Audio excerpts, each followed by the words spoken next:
This evening is a night to be on alert. We are talking weather moving through the state right now, and we're hearing rain over our roof.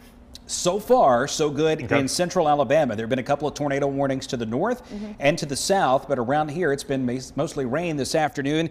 That does not mean that that's all we will get, though. I think we will probably see an uptick in storms after the sun goes down and we see the mid-level wind, a few thousand feet above our heads, start to increase. Right now, a tornado watch is in effect for all of the counties west of I-65, including Cullman, Blount, Jefferson, Shelby, Chilton, down to Autauga.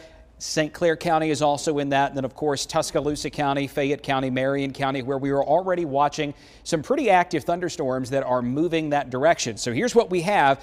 Some locally heavy downpours, Pickens County, northwestern Tuscaloosa County. All of what you see here is slowly moving toward the northeast at about 30 to 40 miles per hour. In fact, we can put this into motion. So you watch the heavy downpours here over Chilton and Shelby. Watch these over northwest Tuscaloosa, close to Brownville off of 171. And then there's the storm that has had a history of producing a tornado over North Mississippi, close to the Smithville community, just about 30 minutes ago. Now, I think that tornado has lifted and the storm is much weaker as it's approaching Marion County, but that is a lot of lightning and potentially some gusty winds headed right toward Bayer, right along I-22, and then this will move a bit north of the city of Hamilton, but you can see there's some heavy rain developing right over Hamilton as we speak. Marion County not under a warning, but there is that tornado warning just to the west that we're going to keep an eye on. Let me put a storm track on this and show you the direction that it's going to be traveling here in the next 30 to 45 minutes. The storm motion this afternoon is around 40 to 45 miles per hour. So as I draw the track, you're going to see it begin to fan out just a little bit.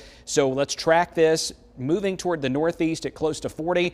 The rotating part of that storm is just over into North Mississippi.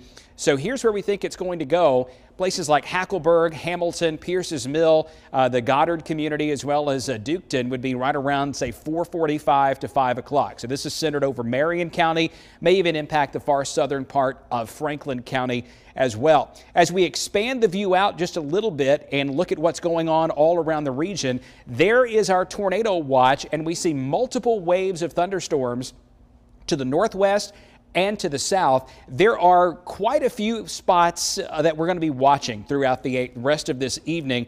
I think there are two zones where severe thunderstorms may be a bit more likely than other spots, and that would mainly include northwest Alabama, where we have that one strong storm at this moment.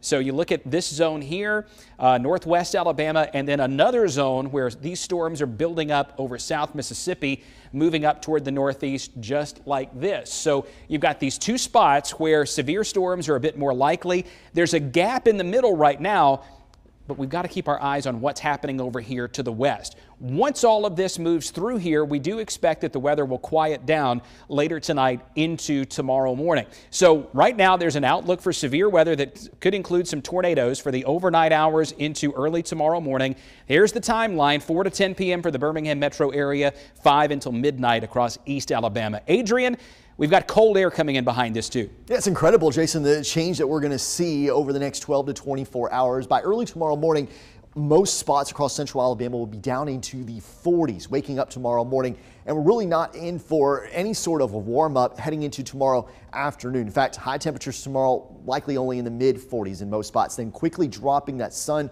heads down, and by first thing Saturday morning, widespread 20s on our temperature map. So we're going to go back to winter for at least a couple of days before temperatures quickly warm back up heading into the start of next week. So here's our 7-day forecast. After today, much better weather, at least drier weather with the cold temperatures in place Friday, Saturday, Sunday. We'll deal with some of that rain first thing Friday morning before drying out for the rest of the day. Looks like things turn warmer and more unsettled again as we head through portions of next week. You're watching WVTM 13 News.